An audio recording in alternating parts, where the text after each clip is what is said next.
Hey there, AI Cooney here. JAXA has planned to debut their brand new flagship rocket on the 15th of February, launching the ALOS-3 Earth Observation Satellite. This brand new rocket, the H-3, will come to replace the H-IIA, which has been the longest serving rocket in Japanese spaceflight history. The development of this rocket started a decade ago, in 2013. And this was a very different time, as the Falcon 9, while available, had never been reused. In fact, the whole concept of reusing rockets was considered a pipe dream. Nevertheless, even without that, they ended up a lot cheaper than the H-IIA, which of course is a problem for the competitiveness of Japanese rockets. And so they started to work on a brand new rocket, which needed to have a much lower per unit cost, which necessitates simplifying systems such as the engines. They needed a much higher launch cadence, as this would spread the costs, and they needed to start mass producing these rockets. The H-IIA only started production when an order is placed, leading to much longer lead times, and that doesn't help competitiveness. Furthermore, mass production could lower the per unit cost even more, on top of facilitating the higher launch cadence. They could have chosen to merely upgrade the rocket like they did when they went from the H-2 to the H-IIA, but to achieve this kind of improvement, they really had to start from scratch, and start from scratch they did. The first consideration being the type of fuel they'd want to use, with the options being hydrogen, methane, RP1 and solid fuel. The Japanese decided that because they didn't have any experience with RP1 or methane, that would take far too long. While they had some experience with solid fuel rockets, nothing of this scale, and who knows what kind of complications that can introduce. And so they chose what they knew. Hydrogen, giving rise to the H-3, H for hydrogen. The decision was made to make the rocket the same width as the H-IIB's first stage, which fits two LE-7A engines. They reckoned that if they could fit a third engine on the first stage, they could get away with not adding any solid rocket boosters, or SRBs, which would make it a far cheaper option for lighter payloads. This gave rise to two first stage core variants, a 2-engine variant and a 3-engine variant, which could be mixed with any number of solid rocket boosters. None, 2, 4, or 6. Even 8 was considered for a bit. In early stages of development, they weren't sure how far they were willing to push things, but they quickly decided to cancel the 8 SRB variant, and before long they also carry the 6 SRB variant, presumably to simplify launch infrastructure. For the payload fairing, they had two variants, a short one and a long one, in contrast to the H-IIA, which had a short one and a wide one with a long one reserved only for dual launches.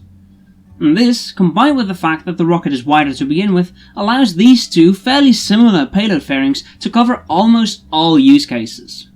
And these three variables give rise to the rocket's designation system, where the first number is the number of engines in the core, the second number is the number of solid rocket boosters, and the letter at the end is the payload fairing variant, with the variants that will actually be flown being 30, 22 and 24.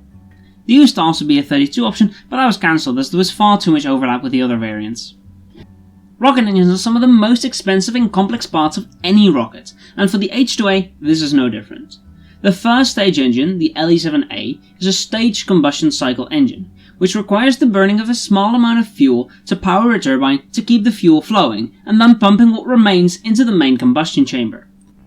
This isn't the simplest way of doing things, but it works quite well, and is what is done for the RS-25, which powers the space shuttle, the NK-15, which would have powered the N1 rocket, no, not that N1, that N1, and the Raptor engine for SpaceX's Starship, as well as a bunch of others, and of course, all with their own little nuances. And to lower the cost of the H-3, the Japanese did something radical and decided to go for pretty much the simplest actual option. The simplest being pressure fed, but that's not really scalable to a first stage engine, which is the expander bleed cycle engine. In this engine cycle, the thermal expansion from heating the fuel to cool the engine bell is used to power the turbine. By then throwing the post-turbine fuel overboard, instead of using it to power the engine itself, you can get a tiny bit more performance at the cost of some lost efficiency. And how much more do they need?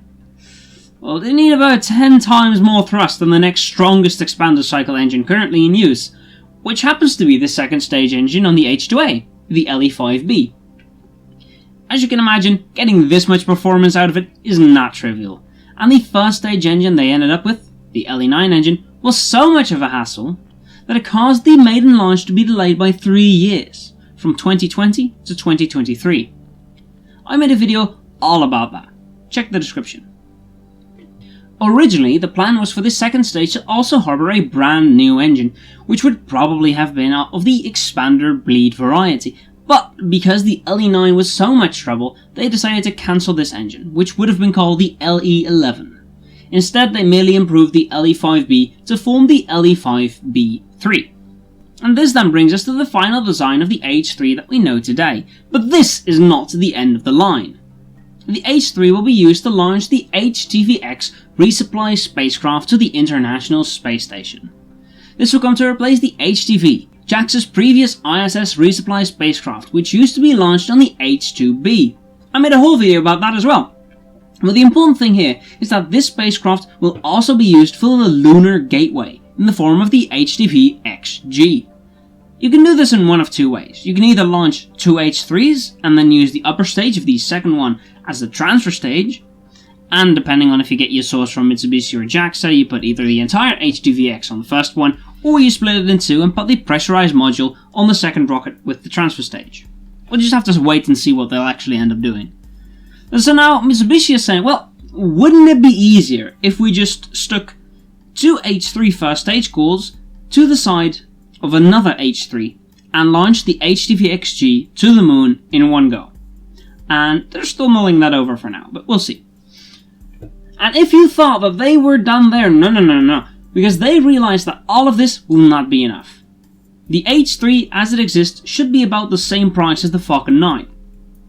But as reusability becomes more and more commonplace, for Mitsubishi too, this will become an absolute must. A subscale model of such a reusable rocket will be tested in 2026, and they're hoping to have an operational rocket by 2030. For this, we'll also just have to see. The main launch for the H3, as it stands, will be on the 15th of February, carrying the ALOS-3 Earth observation satellite, which is going to be the main topic of my next video. The Japanese government has 4 more H3 rocket launches planned for 2023, just one shy of their goal of 6 launches per year. And the rocket they will come to replace, the H-IIA, also has 4 more launches up its sleeve before it will retire after 23 long years of service, but that's a topic for another time. But whatever happens, I'll see you next time. Bye!